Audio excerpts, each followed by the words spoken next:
Welcome back to This is VANCOLOUR. The film Hunting Matthew Nichols is blurring the lines between reality and entertainment, exploring a decades-long missing persons case in the Vancouver Island town of Port Rupert. Hint, there is no town called Port Rupert. The story feels real, but its fiction raises questions about real-life tragedy being spun into entertainment. Beaming in to discuss, the director, writer, and actor behind the film, Markian Tarasiuk. Thanks for beaming in, man. I appreciate it. Happy to be here. Happy to chat, especially like local stuff. I love this. Now, obviously, I threw in a lot of hints about your film, Hunting Matthew Nichols, which plays with reality. But I feel like the internet and does the same thing now, right? With AI and misinformation. Are we losing the ability to tell fact from fiction? That's a great question. And when we were first pitching this movie, it was told to me, you can't trick anybody anymore on the internet. Everyone's too savvy. And I just had to push back against that idea right away because I said, no, have you been online lately? And I think that, we started developing this back in 2020. So it's been wild to watch the progression of online discourse, especially around and the rise of AI.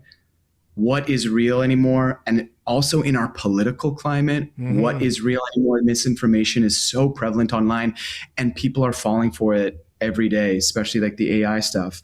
So yeah, definitely my movie and Hunting Matthew Nichols plays with this. Well, what's real, what's not? How do you interpret reality? What clips, play tricks on you? And we've seen a lot of it just play out in our marketing campaign where we do have an account that is the city of Port Rupert.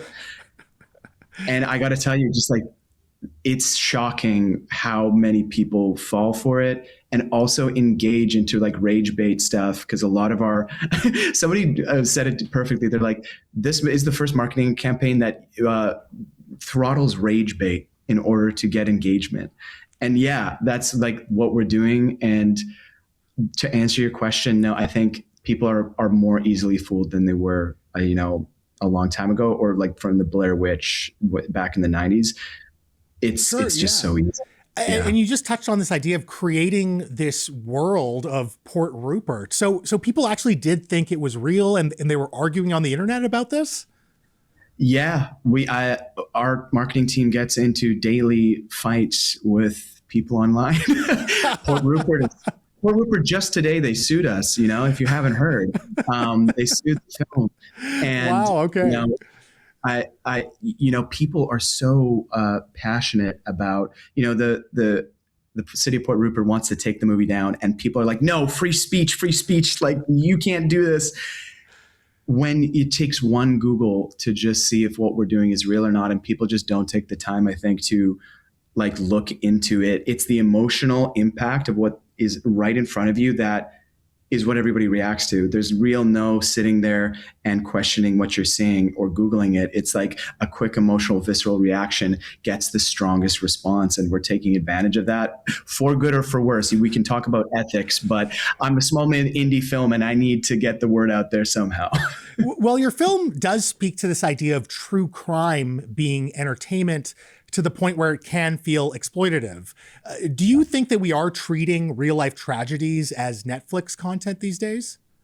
100%. And I think this spreads beyond Netflix into now like true crime talk on TikTok. There's so many accounts of true crime this, true crime that, and every influencer in that space and the producers of these Netflix documentaries have to make it engaging, right? That's the name of the game. We're in a clickbait world. And I watch these things. I'm a huge true crime fan. It's bizarre because I also engage with it and I'm interested in it, but there's a part of it that it's unhealthy. And that's what I tried to kind of like create this movie on, is a few of these shows, especially when we're seeing the protagonist or the person who lived this tragedy or is trying to find something out about their past, when we're watching them in real time go through and try to process this, I feel really gross as a viewer that this should not be filmed and then used in trailers and then clipped to get people to watch the thing. Right. We're in this like weird spot, I think, culturally, with what is entertainment and what's like ethically correct to be kind of consuming, and it also like adds to conspiracy online, and then the discourse gets totally warped. I think there's just like, so many things going on with it and so many different opinions I have. And hopefully within the film, try to touch on those themes. And again, with our marketing campaign, also touch on those themes, right? Absolutely. Markian, I got to admit, I'm a true crime fan, and your film definitely got me thinking. As I said, I've seen it. I've seen the screener. It's awesome. And I know that both true crime and horror lovers will absolutely appreciate it. So thank you so much for your time tonight. Thank you so much. Folks, thank you so much for watching. Make sure you check out Hunting Matthew Nichols in theaters April 10th. And thank you to Karis Hogg, Kyle O'Reilly, and Markian Tarasiuk for tonight's show. If you're still trying to figure out what's real and what isn't, please shoot me an email, mo@thisisvancolour.com. You can also find me on all the social media, which we may or may not ban for kids, @VANCOLOUR. Until next week, stay colorful. Peace.